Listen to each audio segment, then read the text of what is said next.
Hello everyone, this is StiltzkinKupo84 with Cat and Fam Gamer TV. We are going to wrap up the Beak level 99 trophy here. And that is for sure.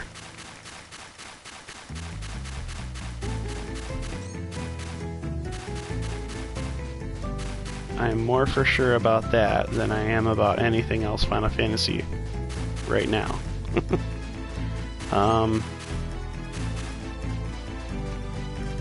Because I'm not really sure which is the next game that will get a playlist.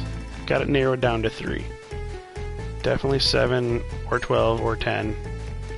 If I'm going to be perfectly honest, probably 7 or 12 are still probably in the lead. Even though I have more votes for 10, but I just don't have a great idea for what to do with 10 yet as far as a challenge. So maybe I'll come up with one. I don't know.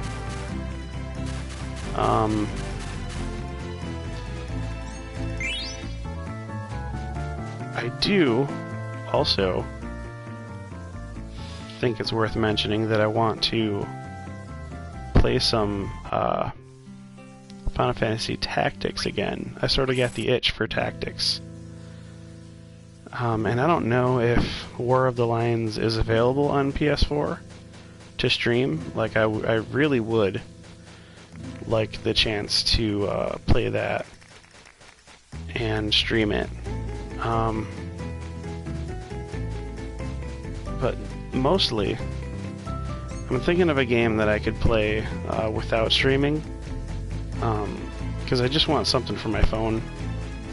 You know, sometimes it gets a little boring at work, here and there, and last year I tried downloading Final Fantasy 9 onto my phone because it's, you know, my favorite Final Fantasy game, and I downloaded it just because it was my favorite, not thinking about the ATB system and how that has the serious potential to not work at work.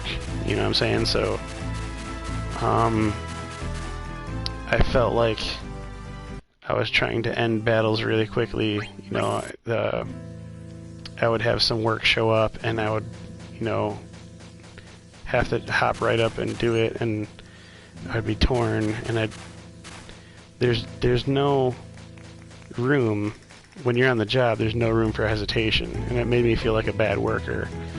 It probably made me look like a bad worker for a little while there before I decided to just quit playing Final Fantasy 9 on my phone. It's not worth it to me. You know, because when you're playing the ATB system, you're worried about the monster.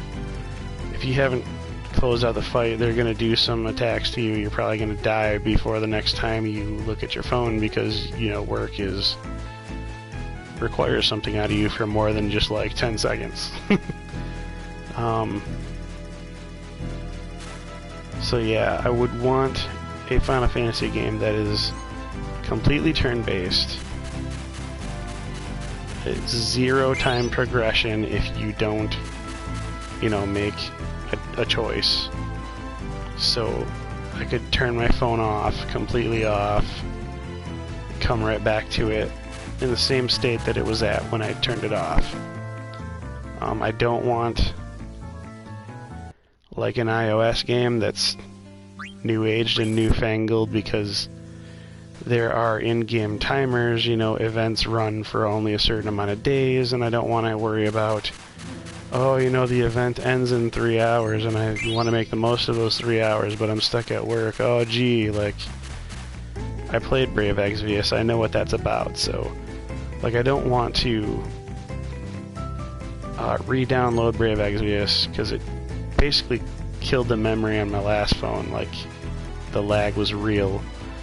And Record Keeper or All the Bravest, I'm really not feeling any of those. Like, I definitely want something that's pure turn-based, has no timer, that would worry me that, you know, I would have to rush.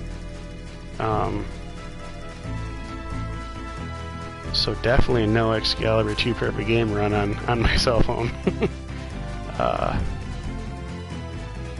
But yeah, just something, I guess something that cannot be streamed yet, because if there's a game that can be streamed and I'm playing it on my phone while streaming something else, well then I'll go to stream it later and I will have already played it recently. So if I find out that there is War of the Lions available on PS4 to stream, then I may actually consider putting something older on my phone, like I think Final Fantasy 1 through 3 were all basically wait systems. They were turn-based, not active time at all. I think 4 was when that active time battle was introduced.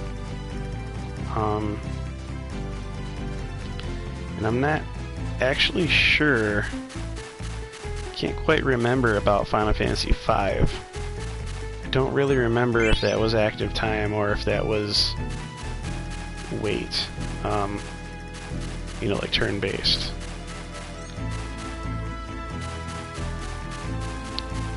I kinda wish Luminous were on right now so I could ask him.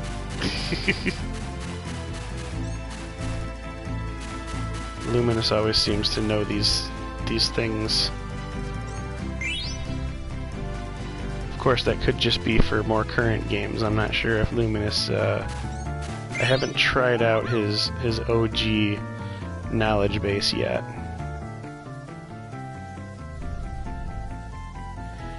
If we're being real, I mean, my debut was 9, so I got in on the series quite late. Well, a little late, I would say. Not quite as late as people who got into it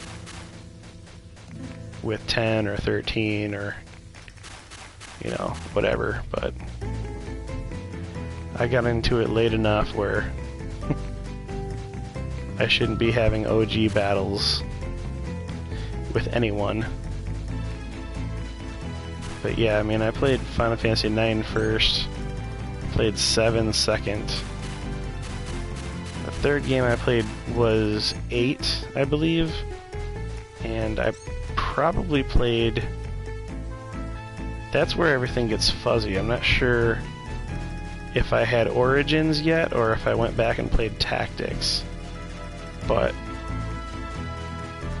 I know I played Origins and then there was no Final Fantasy 3 to play, so I think I went and played 4 right after that. So I think I probably played Tactics after I played 8, and then I played Origins, and then I played 4, and then probably Chrono Trigger, because I got Final Fantasy Chronicles was Final Fantasy 4 and Chrono Trigger in the box, the mix set. So, yeah, I think it must have been 9, 7, 8 Tactics, 1 and 2 in Origins, and then 4 Chrono Trigger.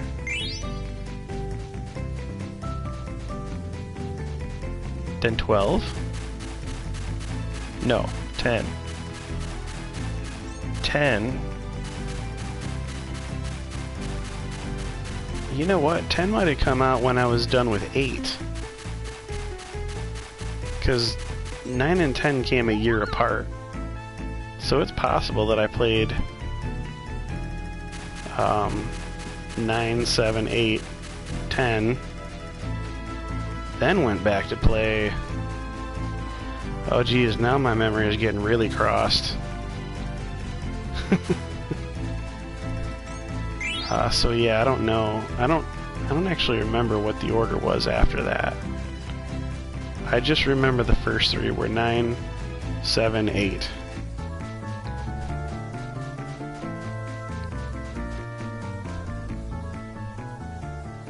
I feel like I played 1 through 6 in a row. I feel like at the time when Anthology had come out, I was researching like how many of these things I could buy, and I think I must have played 1 through 6 all in rapid succession. And I think that it could have even been mixed with what I was doing with 12. Like, I may have dropped everything to play 12 and then went back to the original 6 for a time. Because I remember being a bachelor, and I remember playing 12 for a summer, and I remember playing 6 for a summer, and I just remember the apartment. I don't remember which year was which. I guess I wasn't documenting it, and I never thought that it would come up really, but now I'm curious. Like, I'm really gonna think about it. Because I want to know. It's not important to me that you guys know. I guess I'm just babbling, but... oh boy. 5 and 6 I definitely played at the same time. 4 I played at the same time as 5 and 6.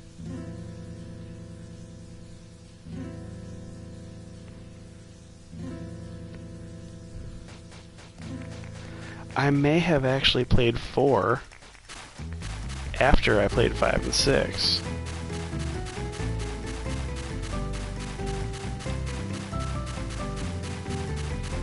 Because I somehow remember saving Chrono Trigger for last. Like, I definitely wanted to play all of the Final Fantasies. I might have played Chrono Trigger after 6. I can't remember.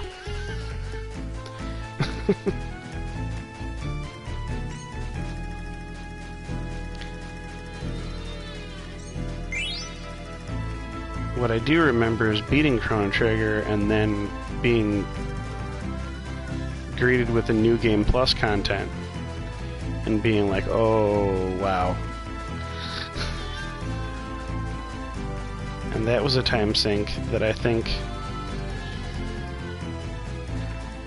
I went into for like 2 variable endings. I think I saw 3 endings total. Poor baby. I don't know if that's coming in on the video, but I can hear her.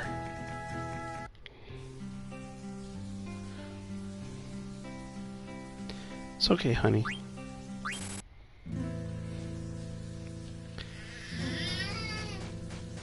Yeah, I definitely have not seen all of the endings in Chrono Trigger. But you know, that could be something that I would stream in the future. If I had Chrono Trigger on a streamable device, I might actually have a reason to go and do all those different endings. It wouldn't be such a time sink. Because, you know, in the old days, you would do something just for bragging rights, and the content that you saw, it was just you who saw it. Unless you had siblings or you had a friend over, and your friend watched you beat something, it was sort of like, what am I wasting my time for when there's other games to be played? But if I'm streaming something, I feel like it's less of a time sink and more of a time investment. I don't know.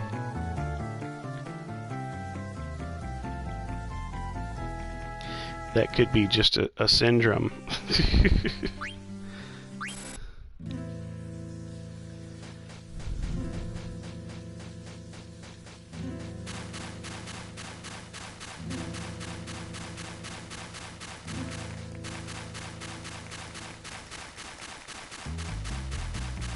This one's hard to find.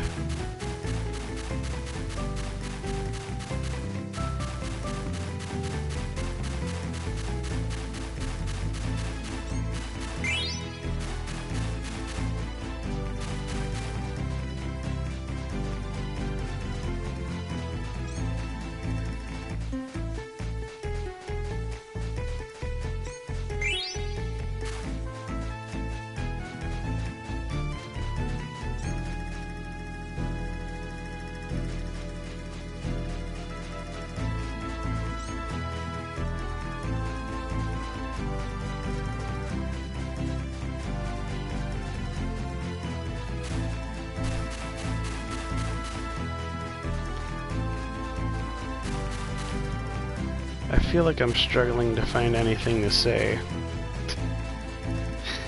And I feel like, nobody actually wants me to say anything at all in this living room that I'm sitting in, because my wife's trying to get my baby back down to sleep, and so I realize that I'm cutting a pretty bland video at this point, and I'm basically doing it just for completion. I don't have any viewers at this very moment that I can talk to. Shoot the breeze with,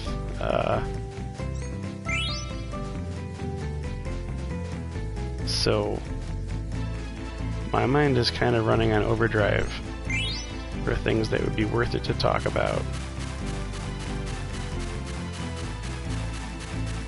If you hear a lot of silence, it's because I haven't come up with anything.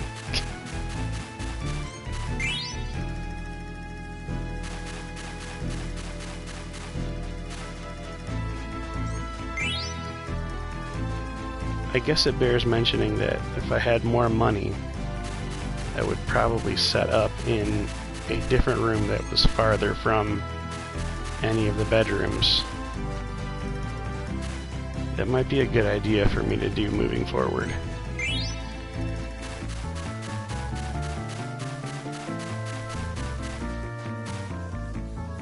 So we already have two TVs, but one's in the bedroom. That's the retreat TV, and the TV, you know, the main TV for the family is out here. So I don't know if my wife at the help desk would be willing to give up her retreat TV to put it over in the den on the absolute opposite side of the house.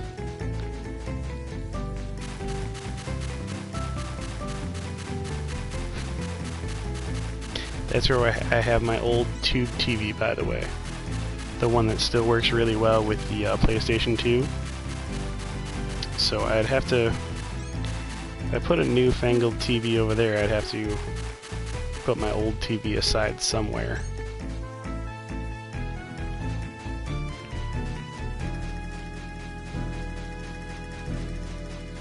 And I don't know where that would go.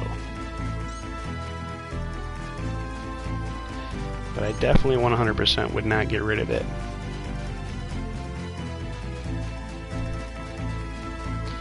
Because if our phone towers ever fall, if something geothermal happens with the planet, if the whole power grid goes down, or something, I would definitely always want to still have my PS2. I would definitely always want to have my old tube TV.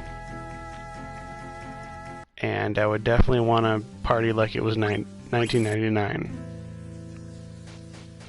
Even if we were living in a post-apocalyptic age, I'd want to have some kind of stayover. I mean, if the electricity goes out, then I'm still out of luck, I guess. I still wouldn't be able to play PS2. So I guess it would depend on exactly how post-apocalyptic we're talking. Because at some point I would have to only play during the daylight, and it would be Dungeons & Dragons on tabletop. I'd have to, you know, make sure I bring my dice bag with me and my pencil.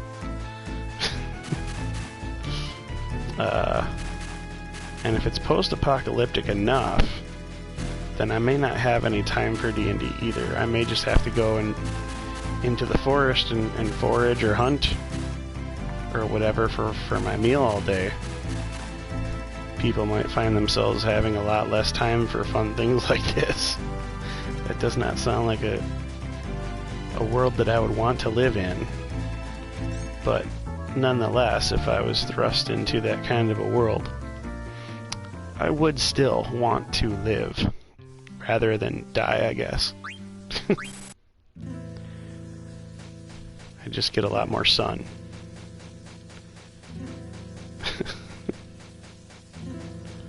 And I get a lot more sunburn.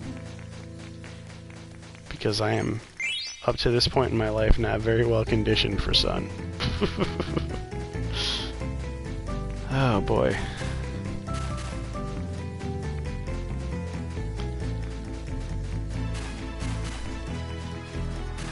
I kind of would like to see a Netflix series or something along the lines of, you know, gamers who are still dedicated to gaming after the apocalypse is over. You know what I'm saying? Like, post-apocalyptic gaming, like if there was no electricity, you would still have your card-wielding gamblers, you know, your Gambit type people. I mean, you'd still have D&D people rolling dice. I mean, it's stupid to think of those being any type of powerful gangs or factions or anything, but in a world where you don't even have like stage lights for theater anymore, like you couldn't even do theater, you couldn't, there would be a certain time of the night where you could only read by candlelight. I mean, obviously they did theater back in the day before there was electronics, but I don't know that anybody living right now knows exactly how to do that or is perfectly comfortable running a theater that way.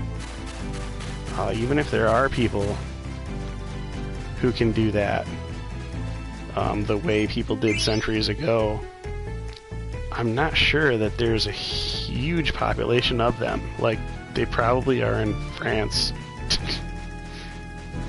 And like other parts of the world would just have to do without theater, because the only theater we know is inside of an updated studio. You know?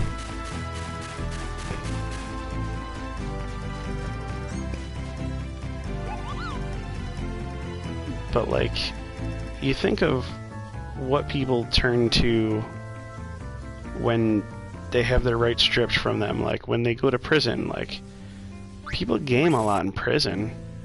You know, there's nothing else to do. There is, you know, you're not going to go hunt, you're not going to go, I mean, you're going to go work out, you're going to go tell some jokes, you're going to maybe have a fight with some guy or something, and then you're going to go to games, you know. People play a lot of chess, people play a lot of cards. So I think it's probably worth doing a show on what would people do if there were no more electricity. In a post-apocalyptic world,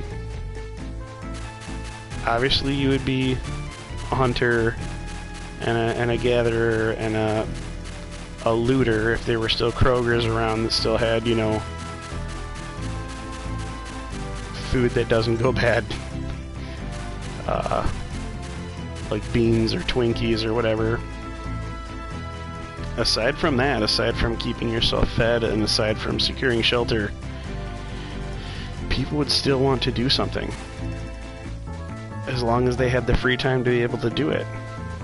And that might make a really great series.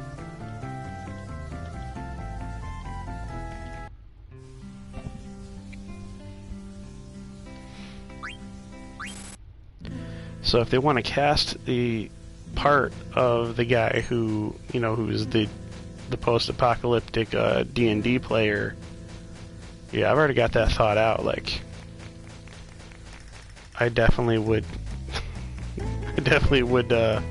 turn to D&D only if there was no electricity left.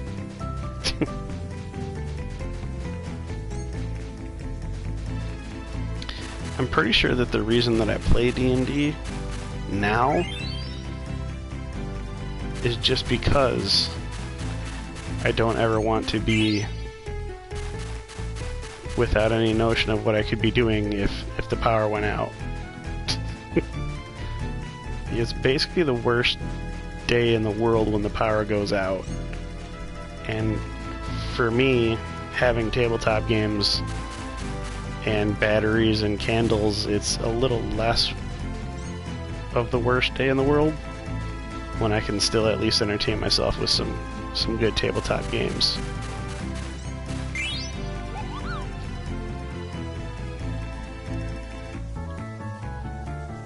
Yes, we want that special bonus.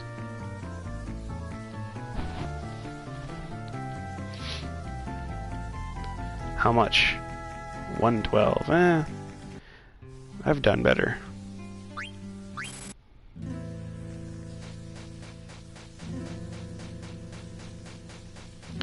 I love those 250 point bonuses. Those are great.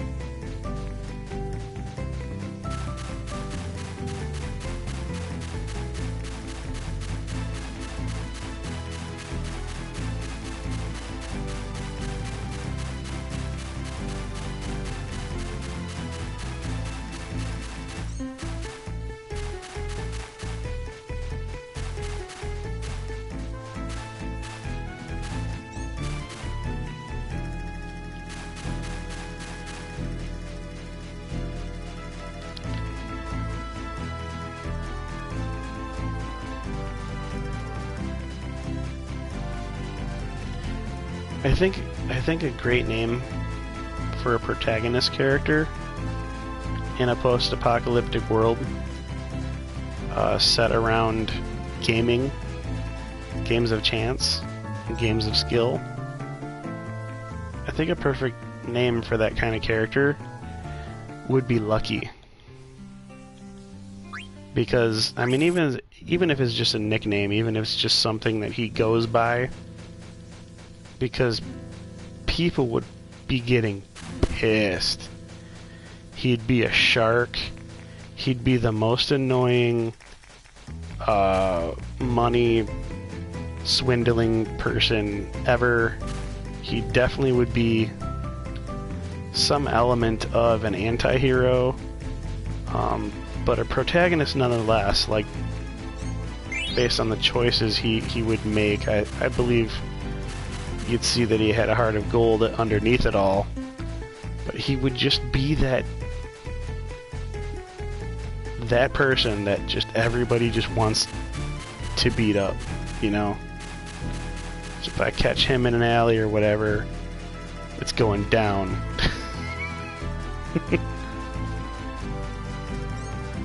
Like, you definitely have to outsmart his foes. Sort of like Odysseus from the Odyssey. I mean, he definitely would be. I mean, you could call him Nomen, but I guess that would be sort of copying. And I'm sure there's been a character named Lucky before in some pop culture somewhere, but I don't know.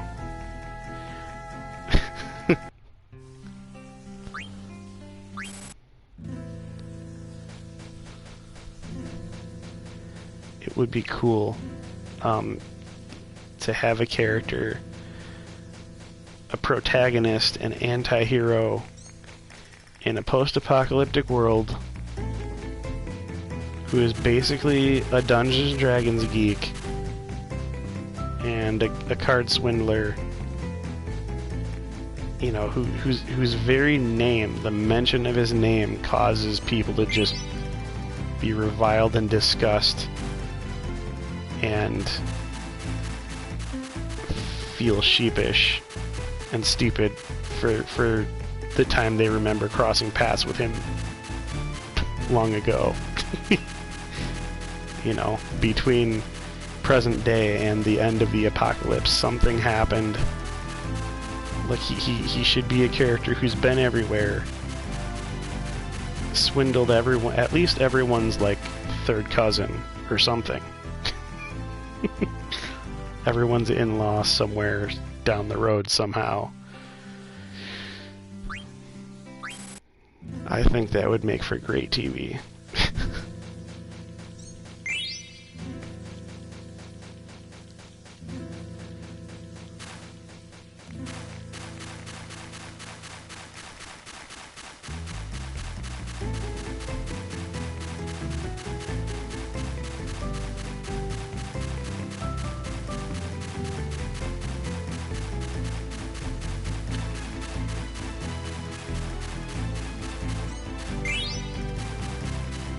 Matter of fact, this is the year 2020, and it's the month of what is it? Is it still January, or is it February now? Yeah, it's the end of January in the year 2020, and StiltzkinKupo84 owns that idea. So if anybody wants to use that, you come and talk to me about writing your show.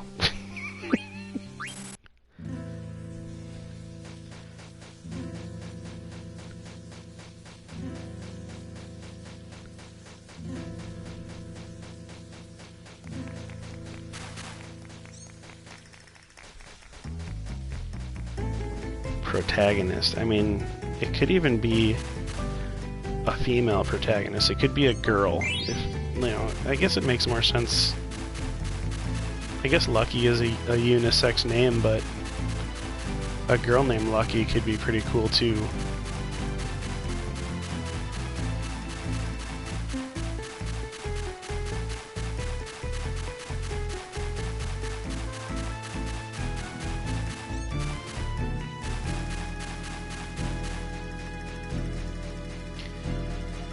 But yeah, if any of my viewers sees like Fox doing an exact idea of this later on,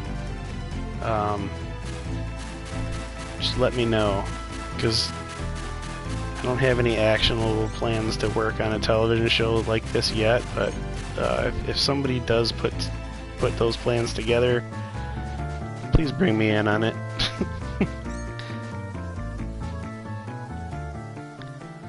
That would be awesome. I have some friends, actually, some, well, I guess acquaintances, some friends of friends over a Discord who, they're involved in some Marvel stuff. And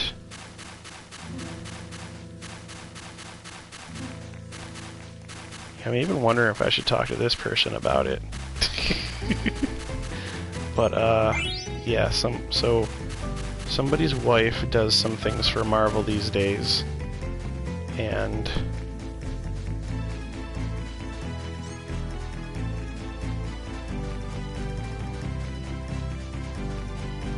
I'm actually wondering if I should pitch this idea to her or to him.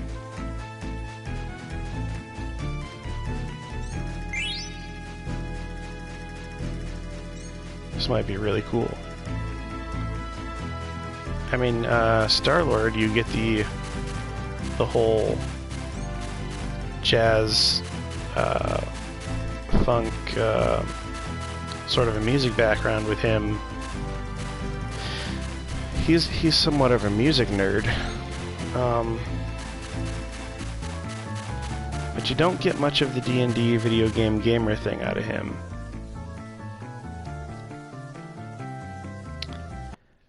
He didn't seem to be a person who played much video games, and I always wondered why. But maybe it could be somewhat of a Star-Lord type of character with some obvious differences You know, so that he's not a carbon copy. Like, hey, what if Star-Lord had this hobby instead? Like, I don't want it to be like that. But, the more that I'm fleshing out this character idea, the more it's sounding like a Star-Lord with a different hobby. Oh boy. So I'm not actually sure if I should propose this idea to my my acquaintance who works with Marvel. But I don't know. It's worth a try, right? I mean, anything couldn't hurt to ask. Couldn't hurt to bring up an idea. Worst anyone can do is just shoot it down, you know? Wouldn't be the first grand idea I've had that's been shot down. Trust me. And then seen later somebody else in the world had already done it.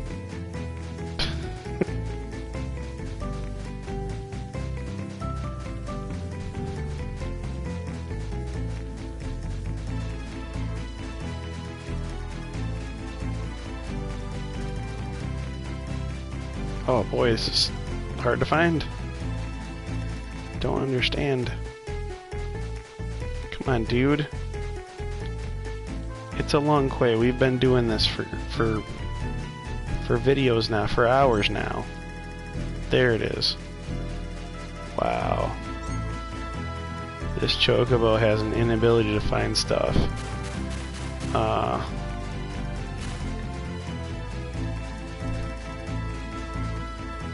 You know, it's not my fault he can't find it, obviously.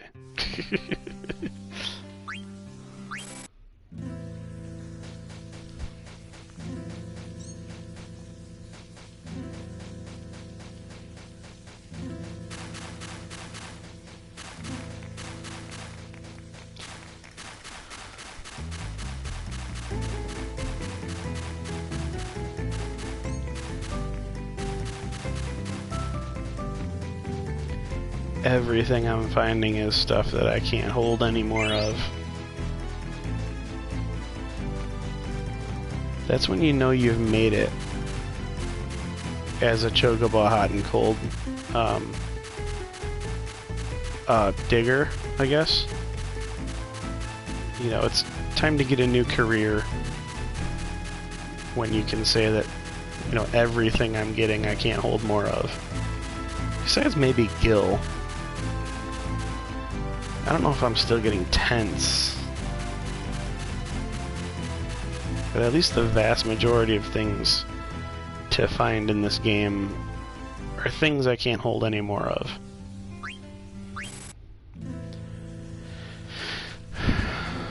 It's definitely going to be retirement time soon.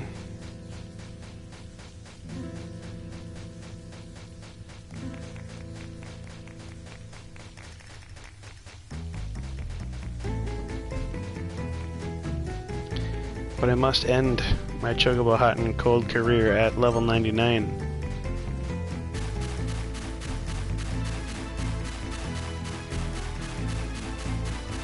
I want to be in the record books.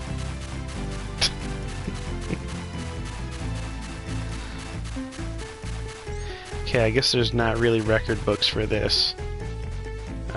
I don't know if there's any Guinness Book records, and I'm not even sure that I've done worthy enough work to be inducted in any Guinness World Records for Final Fantasy IX, but at least at the end of this playlist I will have created my own record of having done this stuff.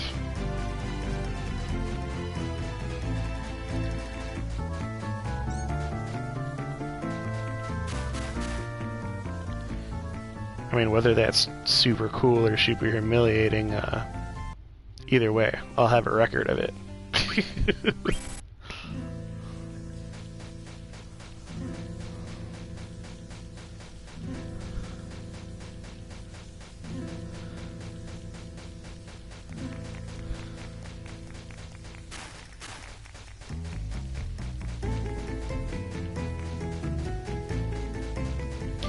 I feel like I was doing better when I had something to talk about, when I was doing the whole brainstorming for the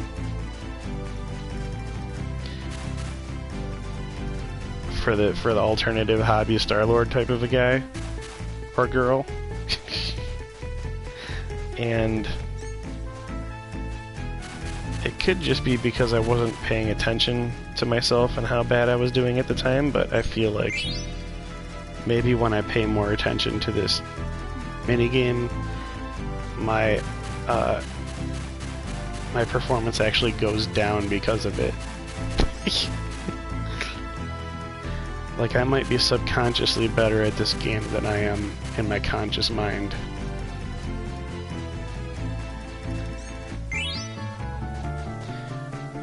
Either that or, it's a matter of perception. I definitely feel like the more attention I pay closely to myself, I suck more.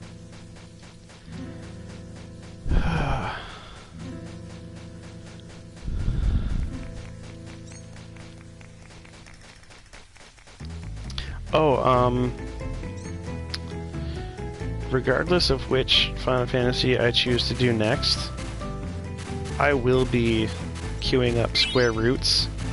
It's a podcast that I listen to. It's not the best Final Fantasy podcast I listen to, but it is probably the longest running Final Fantasy podcast I listen to, and it is definitely not the worst Final Fantasy podcast that I've listened to. I'm not going to name any names, but I've had to shut a couple of them off and never listen again. Square Roots is a very decent podcast. It's actually, it's really enjoyable. They do a complete job. There's 3 hosts, co-hosts. I would say they're my second favorite Final Fantasy podcast. And I'm sure that no matter what game I decide to do next, they will have had a unit or a season that they ran for that game already. Taking that based on faith, because I haven't ran through and checked, do you have Final Fantasy 7, do you have Final Fantasy 10, do you have 12, so on and so forth. But I've seen a lot of different Final Fantasy games that they've done, and I've seen a lot of Square related games that are not Final Fantasy that they've also done, so they've done a lot of work. There is just an astounding amount of material there, and I would definitely recommend you listen to them on Stitcher or SoundCloud or Apple, whatever, anywhere you find your podcasts. I would listen to Square Roots. Another good podcast, my favorite currently, is No Cat. It's No One Can Know About This. So the anagram NOCKAT. No one can know about this. No Cat. It's a great podcast. It's a little vulgar, but they're incredibly entertaining individuals, Jeff and Ryan. They really hit the nail on the head. The kind of despair and torture that it can be in a fun way to engage in some of the grind that's associated with many of these games, practically all of them. So, the episodes that they cut, which are full of story and which were fun for them to play, are obviously fun for us to listen to if we have played the game and we remember those parts of the story. It's fun for us to reminisce. And then the shows that they cut where it's not fun for them to play and it's a terrible grind and it's, torturous for them, it's fun for us to listen to just because the joke's on them. It's a commiseration sort of a thing, I guess. So yeah, I definitely would recommend both of those podcasts to you guys. Square Roots and No Cat. If I do Final Fantasy VII, I will have a... Well, you know what? No. I'll have part of a No Cat season to get to, because we're at the tail end of Final Fantasy VII season right now. This would be... Okay, so the first season of their show was Final Fantasy 1, and then they went chronologically by the American release dates. So they went to American Final Fantasy 2, which was Japanese number 4, and they went to American number 3, which is Japanese number 6. And they did that purposely so that they could get to 7 faster. And so this is season 4 for them and their podcast, but it's the Final Fantasy VII season. And they're pretty much almost done. Like, we're looking at trying to figure out what the next Final Fantasy is that they're going to do, and I think it's probably going to be 8. I'm not sure, though. It could be 2. There's always that chance, but just from what I'm gathering, the rumor mills, the things going around, the references being thrown out, I think, if I had to put my money on it, I'll bet the next season is probably going to be 8. So, like, they haven't played 10 on air yet, and they haven't played 12 on air yet. So, if I play 7, then I'll have some No Cat to listen to, and I'll also have some Square Roots to listen to, because I've only listened to Final Fantasy IX on Square Roots, and normally for playlists, I will start at the beginning and just listen all the way until current, like clean through. Sorry guys at Square Roots, I'm not going to do that. I'm going to jump around and, view your podcast, your show, specifically to play along with the games that you're playing during your show. I'll play those while I'm playing the same game, so if I do Final Fantasy VII, I will have a little bit more of No Cat that I have not heard yet, that hasn't been released yet, and then I will have a Square Roots podcast that I can go to and listen to them talk about, I guess, listen to their playthrough of Final Fantasy VII while I'm doing mine.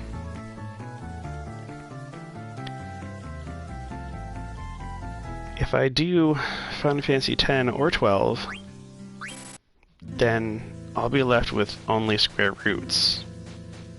And so that right there is a factor. That is a factor making me think that it might be worth it to go back to 7. Because, 7 is a very grind-heavy game, getting all that AP and all those materia.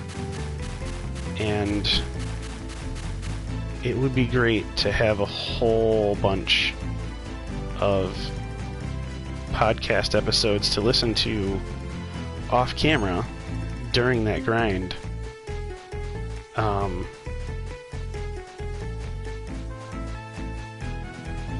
From 2 different podcasts. Unfortunately, I've depleted a lot of the No Cat Final Fantasy VII season, but I also am sort of acquaintances and friends with those guys online. I don't know them in real life, but I wouldn't want to steal their thunder by playing a game before they did.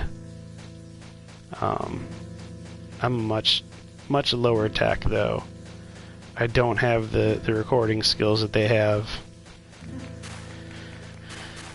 I'm actually in awe of the production that they do. So they'll do commentary on the game while they're playing the game, and then they will go back and they will overdub future versions of themselves doing commentary on the old commentary that they did on the game. So like, I'm not on that level yet. Like, I'm definitely not messing with time travel.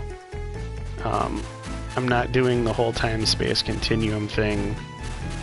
I'm not doing a lot of the sci-fi tricks that they're up to at this point.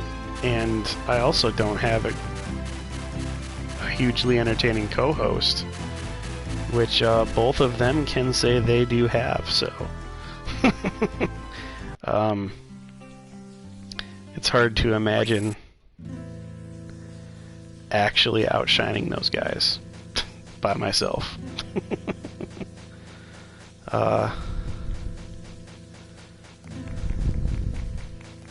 I think they do run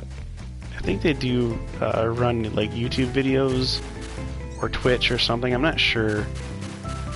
I know that they're primarily they're just a podcast and a listening adventure, because that's what's convenient. And honestly, if I had to sit and watch them play, I probably wouldn't do it either, because I'm busy playing myself. So I enjoy that they have just a listening only format.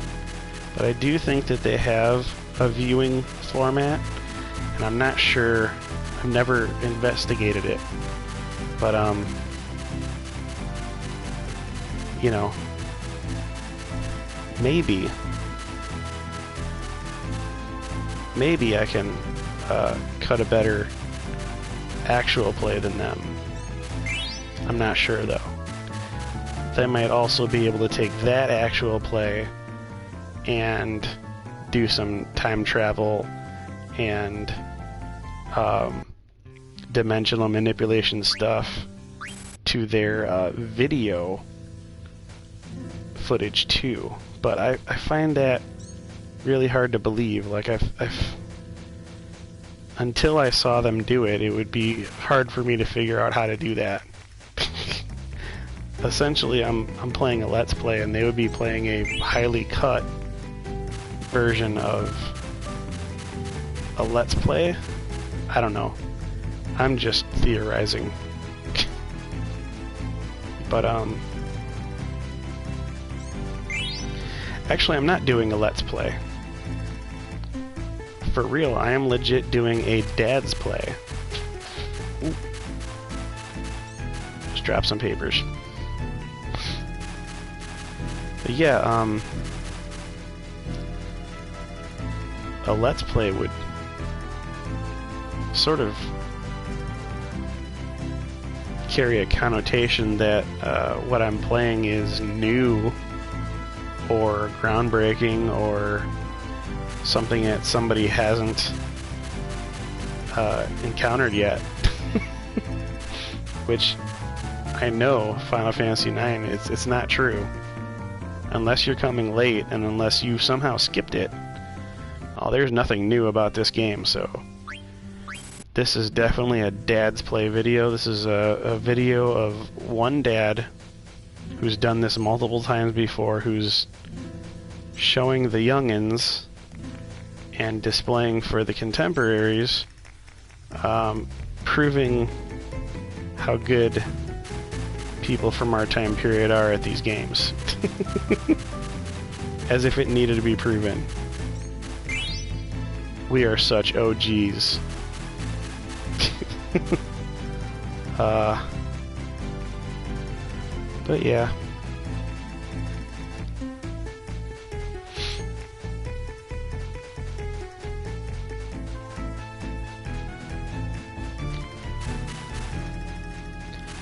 It's funny because I go to cut a video with my daughter about Minecraft, and all I have to say on a video is like, yeah, I'm not showing you all of, the insider information, I'm cutting a far worse video than, the child down the street who's doing Minecraft videos. He's putting together things that make me look stupid and childish and like a noob.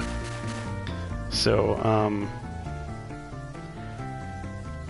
fully aware of myself and my limitations in the current games that are out there. I take a back seat, and I have to stand in awe for once, because it's different when you live a life where you have to go to work. You just don't have just all those hours to dump into anymore. Like, I used to have 7 days a week.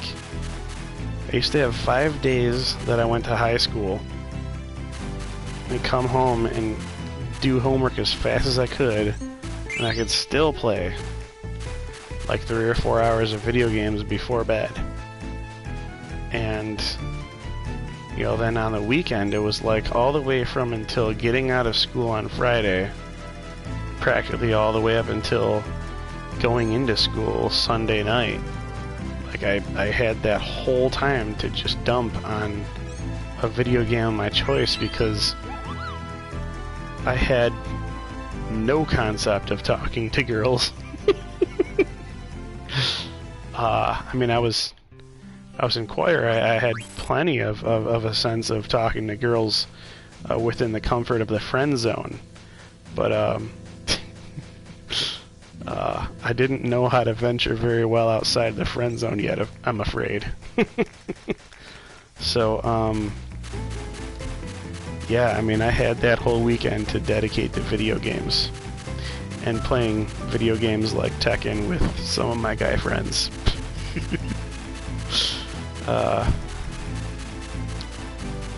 Yep.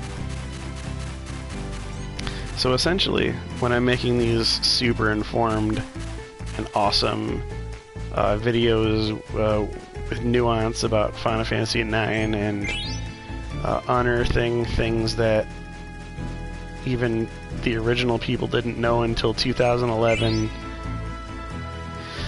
all that stuff is possible because of memory. I remember it. Like, I probably wouldn't be able to get this in depth about, like, Final Fantasy 15, for example, which, games that are coming out now. I guess I'm a little bit behind.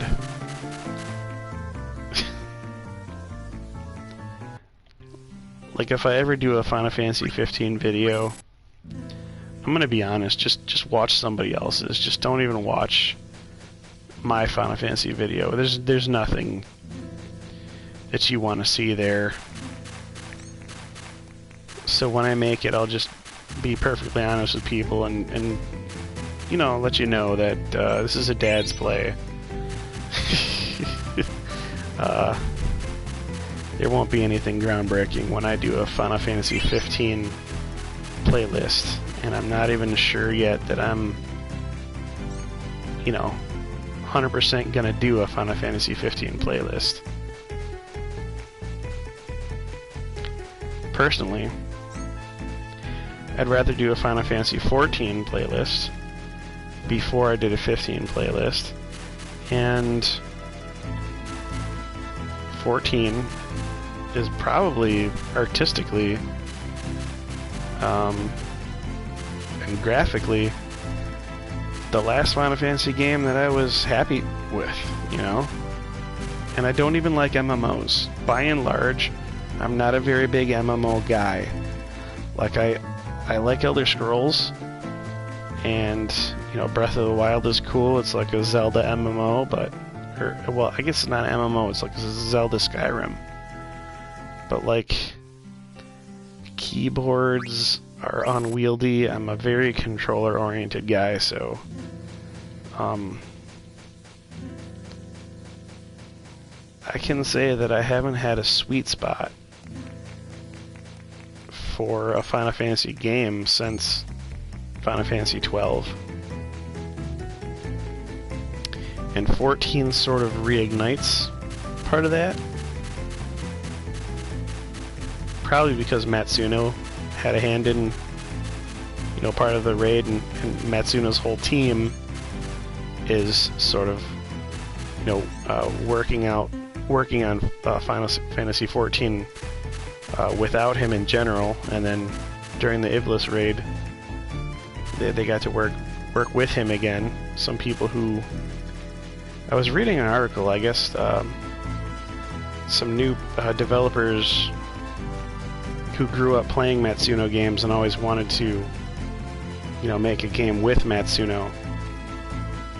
We're talking about how cool it was to finally be able to get that chance to work with him on the 12 raid, because, you know, they felt very influenced by his work.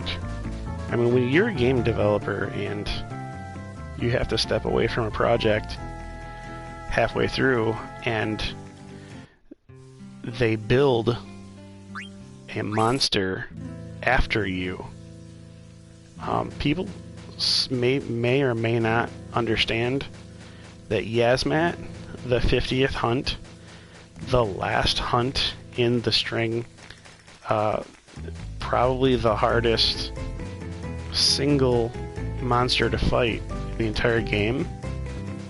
Definitely the longest battle, the biggest, most grindiest, most time sink-ish sort of a battle is Yasmat, and that is a shortening of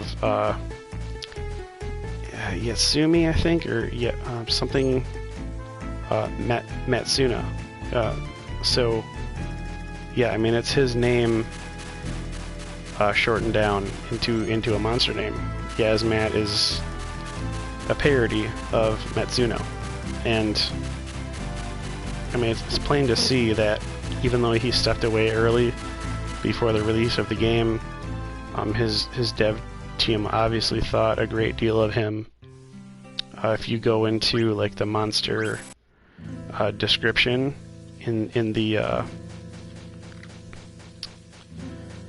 you know, I'll probably address that more when I make the actual Final Fantasy XII video, the playlist. But yeah, there'll be a discussion about Matsuno and his impact on the games. But Matsuno worked on Final Fantasy IX as well, I do believe. So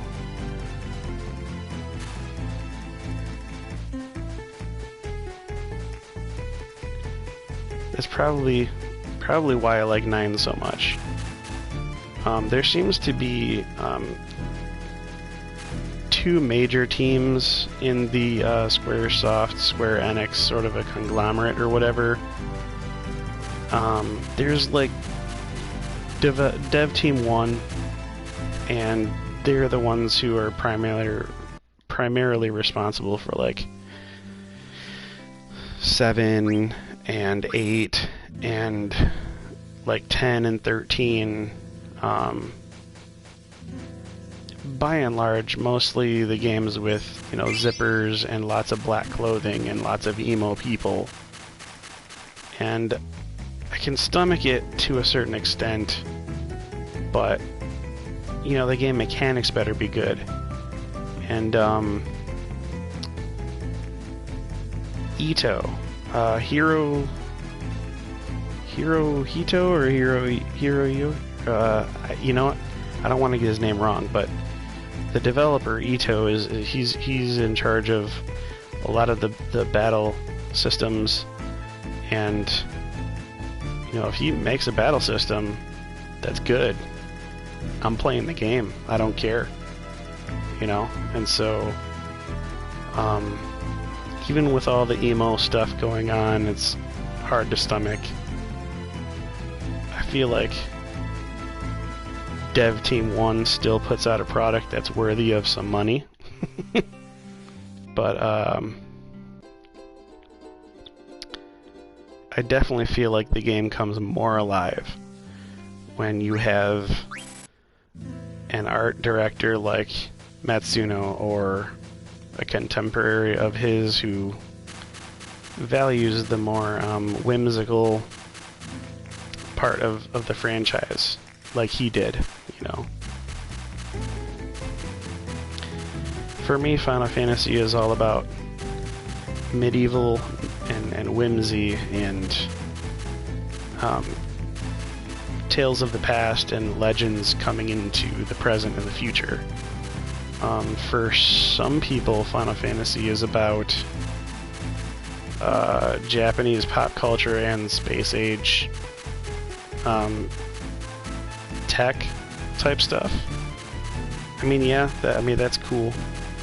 Do what you want to do, but I prefer my balance to be more than 50-50 in favor of knights and wizards and, you know, medieval stuff. But geez, what we're only at level 97, so I'm not gonna cut a whole nother video just to express 2 levels of gain, so I guess we'll just let this video go long.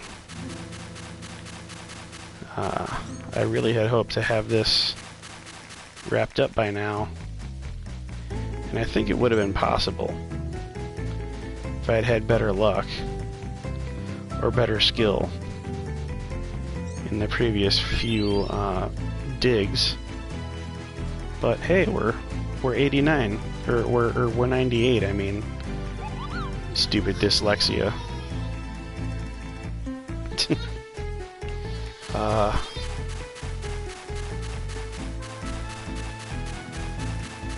I'm not diagnosed, by the way. You know, if anybody is wondering, I'm not diagnosed with dyslexia, so I'm just making conjecture. I assume that I have it. But I also assume that I overcome it.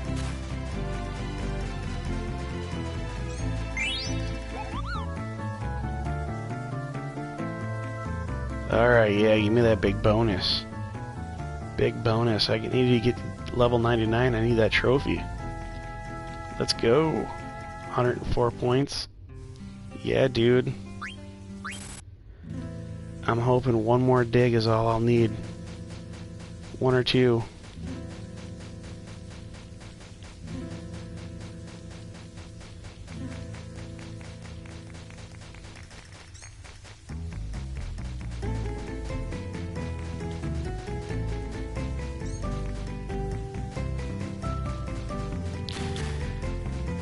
So, I mean, the other thing is, while I am obviously in a hurry to figure out what the next game is that I'm going to be playing, I've sort of settled down in that I now have at least one complete playlist. So, I know I can do it. I know I'm not going to peter out and get tired and, you know, be non-committal about it. So I have greatly rushed the completion of my Final Fantasy IX playthrough, and I'm in a headspace right now where I feel that once I've decided which playlist to dedicate myself to next, I probably won't feel in so much of a terrible rush to get all the way through it. Just for the sake of completion. You know, at least I'll want to make it more entertaining. I'll want to take my time and, you know, have maybe better quality videos, maybe better planned, more of a concept behind it, and I'm gonna try to learn to stream in a way that is more, I guess, more fun for the listener. rather than just the natural way that I've been doing it. Because this way is fun for me, but I'm not absolutely sure that it's the best way for all of you. So yeah, I will have put some thought into you know, doing some things, having thought of some topics to make these playthroughs more professional and keep getting better every time, you know? I want to get better with age on this YouTube channel.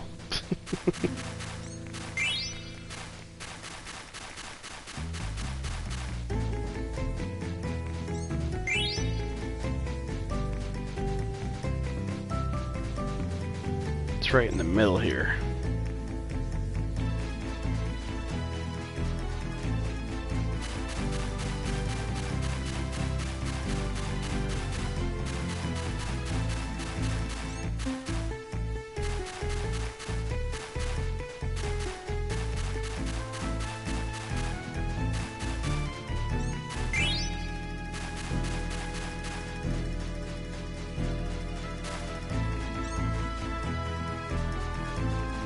This looks like one of those digs where I can get 8 if I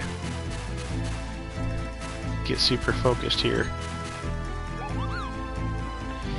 Yeah, hopefully this bonus is enough to put me over 99.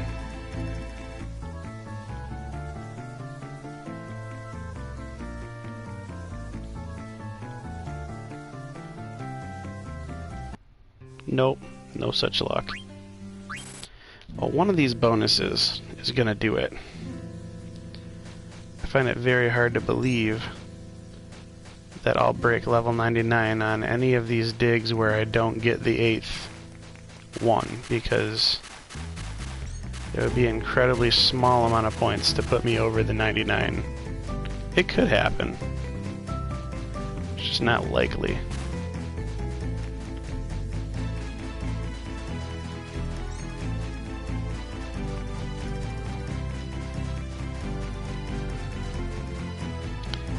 Unfortunately, I'm drawing closer to that gray area, that unknown cutoff point at which the video will just cut itself off if I don't end it myself, so really taking a gamble, trying to rush to see if I can get this trophy for you guys to see at all.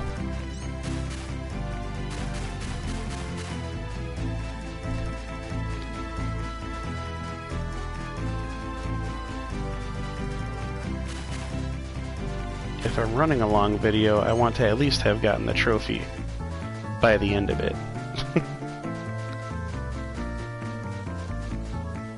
Come on.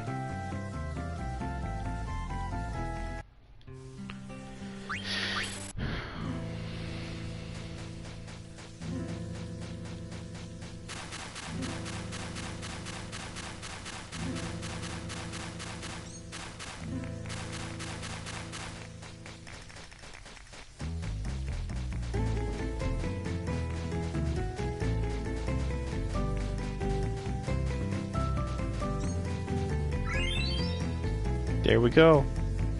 Trophy earned. Follow your nose. Now I can just have fun. Try to get the rest of these 8 here. Finish strong. No reason to slack.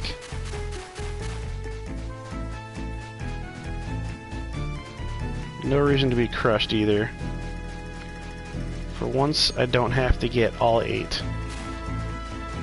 It's freeing. And yet I feel as if I still may, just for the fun of it. So guys, this has been a fun video to cut for you guys. This has been a bonus video number 50, I believe. This is a nice round number on which to stop. Ooh, and I got all 8. Nice. let's see. I kind of want to see if I have enough points to buy something. 14,000. What is a... Ooh, Robo Lords is 10,000. There you have it, folks. Protect ring. Alright, so I got enough to do some damage here. 1,800. I'll probably take a Robe of Lords.